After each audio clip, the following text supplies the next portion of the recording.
Hello दोस्तों, Rahul commerce education में आपका स्वागत है। एक नई वीडियो के साथ, नए टॉपिक के साथ। TGT 4 कॉमर्स, जिसका मुख्य विषय है बैंकिंग। इनमें अधिकांश उन क्वेश्चनों को शामिल किया गया है जो TGT कॉमर्स में बैंकिंग शीर्षक से पूछे जाते हैं। वीडियो की शुरुआत करते हैं। फर्स्ट ऑफ ऑल, बैंक शब्द की उत्पत्ति हुई। बैंक शब्द की उत्पत्ति किस शब्द से हुई है? तो बैंक शब्द की उत्पत्ति बैंको शब्द से हुई है, जिसका अर्थ है बेंच पर बैठकर कार्य करना। प्राचीन काल में जब बैंक का कार्य किया जाता था तो बेंचों पर बैठकर मुद्रा का लेन देन किया जाता था और वही प्रक्रिया आज बैंक के रूप में जानी जाती है। नेक्स्ट क्वेश्चन है, बैंक ऑफ इंग्लैंड की स्थापना कब हुई? बैंक ऑफ इंग्लैंड की स्थापना सन 1694 ईस्वी में हुई। नेक्स्ट क्वेश्चन है, बैंक ऑफ हिंदुस्तान की स्थापना कब हुई? तो बैंक ऑफ हिंदुस्तान की स्थापना 1670 ईस्वी में हुई। नाबार्ड की स्थापना सन 1982 में हुई। नाबार्ड किसके लिए उपयोगी है? तो कृषि ऋण, ग्रामीण क्षेत्रों के विकास के लिए ऋण प्रदान करने की एक संस्था है जिसे नाबार्ड के रूप में जाना जाता है। तो यह कृषि क्षेत्रों के लिए और अविकसित क्षेत्रों के लिए विकास करने के लिए ऋण प्रदान करती हैं। नेक्स्ट क्वेश्चन है, स्टेट बैंक की स्थापना कब हुई? तो स्टेट बैंक की स्थापना 1 जुलाई 1955 में की गई। नेक्स्ट क्वेश्चन है, रिजर्व बैंक की स्थापना कब हुई? रिजर्व बैंक की स्थापना 1 अप्रैल सन 1935 में की गई। नेक्स्ट क्वेश्चन है, 14 बड़े बैंकों का राष्ट्रीयकरण कब हुआ? 14 बड़े बैंकों का राष्ट्रीयकरण 1969 में। 1969 में पहली बार 14 बड़े बैंकों का राष्ट्रीयकरण किया गया और उसके बाद 6 बड़े बैंकों का राष्ट्रीयकरण हुआ सन 1980 में। तो 14 बड़े बैंकों का राष्ट्रीयकरण 1969 में और 6 बड़े बैंकों का राष्ट्रीयकरण 1980 में किया गया। नेक्स्ट क्वेश्चन है, बैंकिंग अधिनियम कब लागू हुआ? बैंकिंग अधिनियम 1949 में लागू हुआ। इंपीरियल बैंक का राष्ट्रीयकरण कब हुआ? इंपीरियल बैंक का राष्ट्रीयकरण सन 1955 में हुआ, जिसके बाद इसे स्टेट बैंक ऑफ इंडिया का नाम दिया गया। इंपीरियल बैंक, इससे हमारे 2 क्वेश्चन भी बनते हैं कि स्टेट बैंक का प्राचीन नाम क्या है? Imperial bank of India. और इंपीरियल बैंक ऑफ इंडिया का राष्ट्रीयकरण के बाद क्या नाम रखा गया? स्टेट बैंक ऑफ इंडिया, जिसकी स्थापना 1 जुलाई 1955 में की गई। क्षेत्रीय ग्रामीण बैंक। क्षेत्रीय ग्रामीण बैंक की स्थापना हुई 1975 में। नेक्स्ट क्वेश्चन है, सावधि जमा का अन्य नाम क्या है? जो फिक्स डिपॉजिट हमारी है उसे किस नाम से जाना जाता है? म्यादी खाते के नाम से इसे जाना जाता है, क्योंकि सावधि जमा खाता एक निश्चित अवधि के लिए एक निश्चित धनराशि से खोला जाता है, जिससे पहले इसमें कोई भी लेन देन नहीं किया जाता है। इसकी एक म्याद होती है, एक निर्धारित समय सीमा होती है, इसलिए उसकी प्रकृति के आधार पर इसे म्यादी खाते के नाम से जाना जाता है। नेक्स्ट क्वेश्चन है, कौन विनिमय साध्य विलेख नहीं है? तो धनादेश विनिमय साध्य विलेख की श्रेणी में नहीं रखा जाता है, जबकि विनिमय विपत्र, प्रतिज्ञा पत्र और हुंडी, ये तीनों ही विनिमय साध्य विलेख माने जाते हैं। नेक्स्ट क्वेश्चन है, भारतीय विनिमय साध्य विलेख अधिनियम 1881 की धारा 123 का संबंध किससे है? तो भारतीय विनिमय साध्य अभिलेख अधिनियम 1881 की धारा 123 का संबंध चेक के रेखांकन से है कि चेक का रेखांकन, जैसा कि हम पहले भी पढ़ चुके हैं कि यदि चेक के बाईं ओर दो तिरछी समांतर तिरछी रेखाएं खींच दी जाएं तो इसका उद्देश्य होता है कि हम चेक के भुगतान को सुरक्षा प्रदान कराते हैं, जिससे कि उसका भुगतान बैंक की खिड़की पर प्राप्त नहीं होता, जबकि खाताधारक के खाते में जमा करने के बाद वह धनराशि निकाली जा सकती है। नेक्स्ट क्वेश्चन है, विनिमय विपत्र को परिभाषित किया गया है। विनिमय विपत्र को कौन से अधिनियम, कौन सी धारा के अंतर्गत परिभाषित किया गया है? तो भारतीय विनिमय साध्य अभिलेख अधिनियम 1881 की धारा 5 के अनुसार विनिमय विपत्र को परिभाषित किया गया है। नेक्स्ट क्वेश्चन है, सरकार अल्पकालीन ऋण प्राप्त करने के लिए जिन हुंडियों का निर्गमन करती है उन्हें क्या कहते हैं? अर्थात जो सरकार है वो अल्पकालीन ऋण जब प्राप्त करती है तो किन प्रपत्रों के माध्यम से वह प्राप्त करती है? उसे ट्रेजरी बिल या कोषागार विपत्र कहते हैं। यह विपत्र वह विपत्र है जिसमें राज्य सरकार केंद्र सरकार से अपनी आवश्यकता के अनुसार अल्पकालीन ऋण प्राप्त करती हैं, उसे ट्रेजरी बिल या कोषागार विपत्र कहते हैं। नेक्स्ट है, भारत में समाशोधन गृह पर नियंत्रण किया जाता है।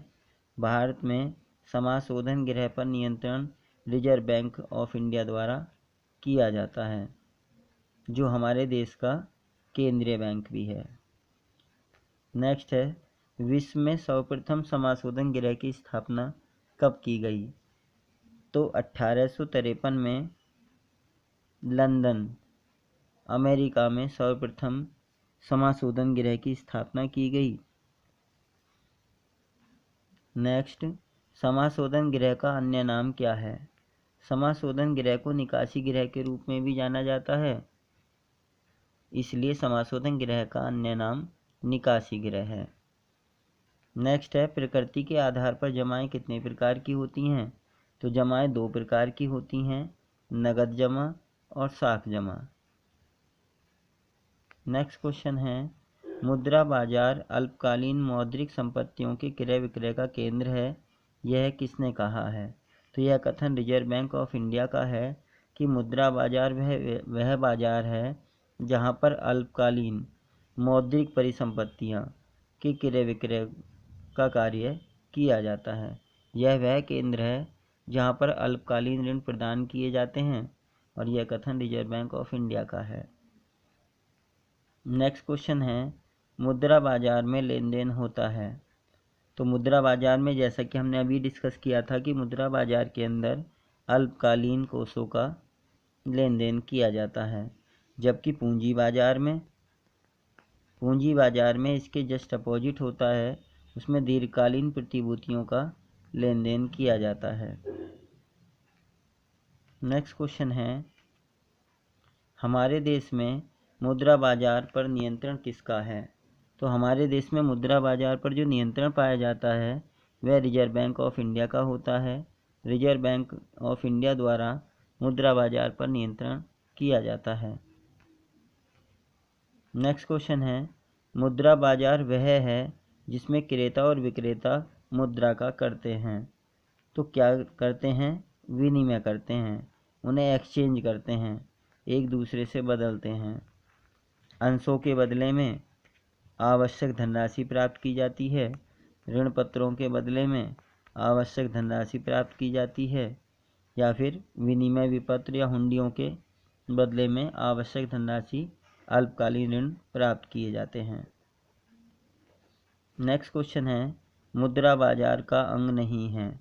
तो मुद्रा बाजार का कौन अंग नहीं है? तो मुद्रा बाजार का अंग किसान नहीं है, क्योंकि किसान हमारा उत्पादन का एक महत्वपूर्ण अंग है, वह एक बड़ा उत्पादनकर्ता होता है, जबकि मुद्रा बाजार में किसान के लिए कोई भी उपयोगिता नहीं होती है, वह उसका मुख्य अंग नहीं माना जाता है। नेक्स्ट क्वेश्चन है, असंगठित मुद्रा बाजार के अंग हैं। ऐसा बाजार जिसका संगठन राष्ट्रीयकृत संस्थाओं द्वारा या पंजीकृत संस्थाओं द्वारा नहीं किया जाता उसे असंगठित मुद्रा बाजार कहते हैं, जिसमें महाजन, साहूकार और चिट फंड आदि कंपनियां अपना महत्वपूर्ण योगदान देती हैं। भारत में बिल बाजार की स्थापना हुई। तो भारत में बिल बाजार की स्थापना कब हुई? 1952 में। मुद्रा बाजार की उन विभिन्न फर्मों व संस्थाओं को दिया हुआ सामूहिक नाम है जो विभिन्न श्रेणी की मुद्राओं का क्रय विक्रय करती हैं। मुद्रा बाजार उन विभिन्न फर्मों व संस्थाओं को दिया हुआ एक सामूहिक नाम है जो विभिन्न श्रेणी की मुद्राओं का क्रय विक्रय करती हैं। यह कथन किसका है? प्रोफेसर क्राउथर के अनुसार। प्रोफेसर क्राउथर ने कहा था कि मुद्रा बाजार के अंदर जो अलग अलग वित्तीय संस्थाएं हैं जो वित्त प्रदान करती हैं, उनका एक सामूहिक नाम मुद्रा बाजार के रूप में दिया गया है। नेक्स्ट क्वेश्चन है, भारतीय मुद्रा बाजार दोषपूर्ण है तथा इसकी तुलना पश्चिमी देशों के विकसित मुद्रा बाजार से नहीं की जा सकती है। यह कथन किसका है? डॉक्टर पानंद किर के अनुसार। डॉक्टर पानंद किर ने कहा था कि हमारे देश का जो मुद्रा बाजार है उसकी तुलना पश्चिमी देशों के विकसित मुद्रा बाजारों से नहीं की जा सकती है। नेक्स्ट है, उत्तर प्रदेश में महाजन कानून कब लागू किया गया? तो 1 सितंबर 1976 से उत्तर प्रदेश में महाजन कानून लागू किया गया। नेक्स्ट क्वेश्चन है, डाकघर सावधि जमा योजना का प्रारंभ कब से हुआ? तो डाकघर सावधि जमा योजना का प्रारंभ सन 1970 से हुआ। नेक्स्ट क्वेश्चन है, डाकघर मासिक योजना 6 वर्षीय योजना का प्रारंभ कब से हुआ? सन 1987 से डाकघर मासिक योजना 6 वर्ष के लिए प्रारंभ हुई। नेक्स्ट क्वेश्चन है, सुकन्या समृद्धि योजना कब प्रारंभ हुई? सुकन्या समृद्धि योजना वर्ष 2015 से प्रारंभ हुई। नेक्स्ट क्वेश्चन है, संचयी जमा योजना का प्रारंभ कब से हुआ? तो भारत में संचयी जमा योजना सन 1956 से प्रारंभ हुआ। नेक्स्ट क्वेश्चन है, डाकघर आवर्ती जमा योजना का आरंभ कब से हुआ? 1 अप्रैल 1970 से डाकघर आवर्ती जमा योजना का आरंभ हुआ। नेक्स्ट क्वेश्चन है, मुद्रा बाजार के अंग हैं। तो मुद्रा बाजार को 3 अंगों में बांटा जाता है: संगठित मुद्रा बाजार, सहकारी मुद्रा बाजार, असंगठित मुद्रा बाजार। नेक्स्ट क्वेश्चन है, संगठित क्षेत्र से संबंधित संस्थाएं हैं। वे कौन कौन सी संस्थाएं हैं जिनका संबंध संगठित क्षेत्र से है? First of all RBI, reserve bank of India, SBI, state bank of India, व्यापारिक बैंक, कॉमर्शियल बैंक हमारे जो हैं वो भी संगठित क्षेत्र से संबंधित संस्थाएं हैं। विदेशी विनिमय बैंक जो विदेशी प्रतिभूतियों का आदान प्रदान, उनके विनिमय का कार्य करते हैं, और बीमा निगम, ये सभी संस्थाएं हमारी संगठित क्षेत्र का एक महत्वपूर्ण हिस्सा हैं। तो दोस्तों, आज की वीडियो में इतना ही। यदि आपको मेरा प्रयास अच्छा लगा हो तो ऐसी ही वीडियो आगे देखने के लिए चैनल को सब्सक्राइब करें, वीडियो को लाइक करें तथा जो ज़्यादा से ज़्यादा अपने दोस्तों में शेयर करें ताकि वे भी इसका लाभ अधिक से अधिक उठा सकें। धन्यवाद।